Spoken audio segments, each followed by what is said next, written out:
There's an easy way to ruin an otherwise beautiful painting: blend too much. And to talk about that today, we're going to explore some of the greatest paintings of all time to understand how the masters used to blend just the right amount without overworking.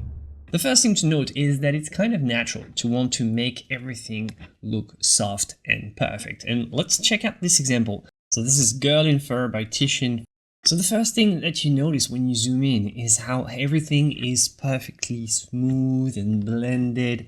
There is no apparent brushwork and everything is nice, soft. It feels like the entire surface has been lovingly caressed all over the place. I mean, you would struggle to find a visible brush mark.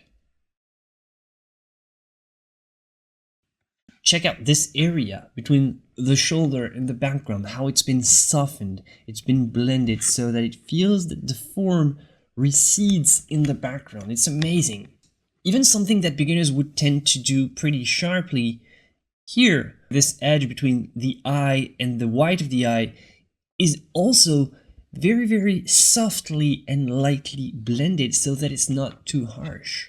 And it beautifully captures how in life we see smooth transitions everywhere most of the time, because think about it, in real life, to see something really sharply, you have to really focus on the area that you're looking at. Otherwise, we get something more atmospheric, exactly like this. But the only problem is that not all beginners are as good as Titian to make everything soft and polished like that. And in many beginner paintings, too much softness actually kills the form. So how does Titian do it? How does he maintain this vibrant and lifelike appearance without overworking and without diluting all the edges? The thing you have to notice here is that the goal of the Titian wasn't to blend everything evenly. It was to create some sort of rhythm of edges that supports the story of the painting. The thing you have to realize is that in classical painting, the goal is never to blend everything evenly. It's to create a rhythm of edges that supports the story of the painting. And here in this case, I think this painting by Van Dyck really demonstrates this brilliantly. Too many soft edges create something lifeless. Too many hard edges create something harsh and unnatural. And the secret is really to balance them intentionally. Look at how selective Van Dyck is with sharpness here.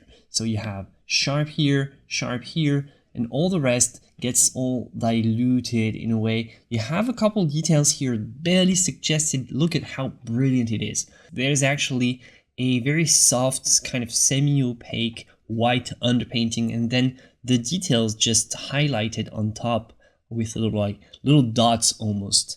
Just here with a little patterns, actually brilliant, creates the effect perfectly.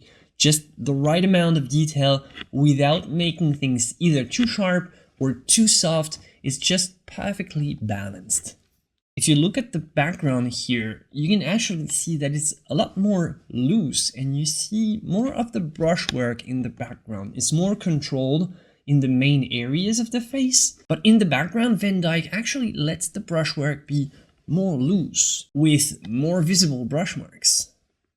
Some of these details are brilliant. I really encourage you to pause the video and actually check them out for yourself, or even check out the real paintings on Google Arts and Culture. This here is brilliant because it just gives the impression that you can see the biggest letter, the capital A, but you don't see the rest because you would have to really focus on this area of the painting. Van Dyck doesn't want you to focus on this area, he wants you to focus more on the face. So this area can be more loose, less detailed, and you can get away with this. When you zoom in, it doesn't look that good, but when you zoom out, it perfectly represents the visual impression of looking at such an object from the corner of your field of vision.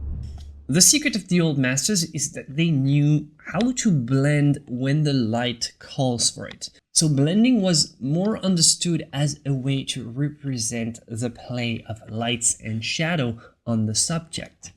Check out this example by Eugène Delacroix, Orphan Girl at the Cemetery. See how blending here is intentional, following the curvature of the skull. Some transitions are naturally soft and you have to make them a little bit more blended than the rest, around the cheek, this neck here, so that the idea is that here, Delacroix only blends when the form asks for it. As soon as Delacroix can get away with not blending, he does that, and you can see the visible brush mark here. It's brilliant. See the details of the drapery? Barely suggested. This is very intentional. And here, back to the hand where more soft and polished transitions are needed, Delacroix goes back to kind of a blending mode. So only blending when the form demands it. So Delacroix here only starts blending the areas that really demand it. He blends sparingly, and every time he can get away with not blending that much and leaving the texture apparent, he does so. It's usually better to underblend than to overdo it, because underblending you can always come back and blend if necessary later, but overdoing the blending in the beginning of the painting makes it very hard to correct it in the future, because if something is already overworked, it's going to be very hard to go back and correct it. Many classical painters, like Delacroix, even in portraits, left surprising amounts of brushwork visible. And it still works, because the eye of the viewer blends it naturally when seen at the proper distance. And that, my friends, is the magic of painting. Not all edges should be soft. In fact, some of the most beautiful passages in classical paintings come from broken, unblended edges. You can see it really well on this beautiful painting, The Lady of Shalott by Waterhouse. I mean, look at this, this. Broken edges are where you let the brushwork show or deliberately leave a hard transition to inject life into a painting. They add visual interest and give the viewer's eyes something to hold on to. Whenever you want to create interesting accents or add some texture to your painting, you want to try to think about leaving the edges broken, leaving things unblended so that they can carry more weight in the painting. It's almost like a perfectly good food needs a little bit of a crispy texture, right? You know how super appetizing food has a perfect blend of soft and melting and crispy texture? Think that your soft and mushy texture is the blending and your broken edges are kind of the crisp.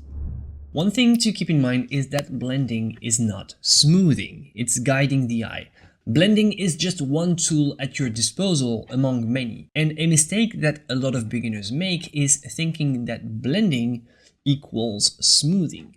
No, the purpose of blending is not to smooth everything into oblivion, it is to control the visual flow of the painting and guide the viewer's eye from area to area without unnecessary distraction.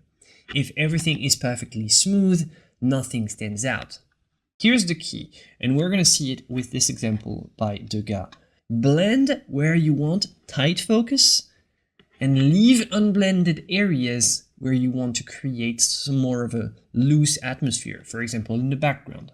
So here the face, for example, has been nice and blended,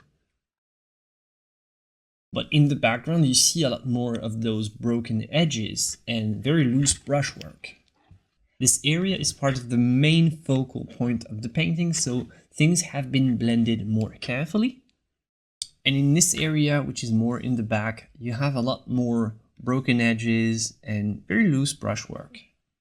A painting has a life when you orchestrate edges intentionally. You focus on the center of interest first, control edges here more carefully, be more tight. And as you move outwards in the distance, as you move away from your focus point, you can let edges become softer and more atmospheric. Be bold. You can even leave some edges almost completely lost in the background. It will create a sense that the backdrop is sort of out of focus, like the effect that you get with depth of field with photography. Create something similar in a painting. Remember that painters never blend just so that they can hide their brushwork. The idea is more to offer a journey for the viewer's eye. You want to avoid blending indiscriminately and blend decisively. You blend to serve the form, you blend to serve the subject, you blend to serve the storytelling, not just to hide your brushwork. And the final takeaway is that every time you can get away with it, don't blend. That's it for this video, my friends. If you want to see one more, you can click on this one next, and I'll see you for the next one. As always, my friends, joy and inspiration to you. Bye.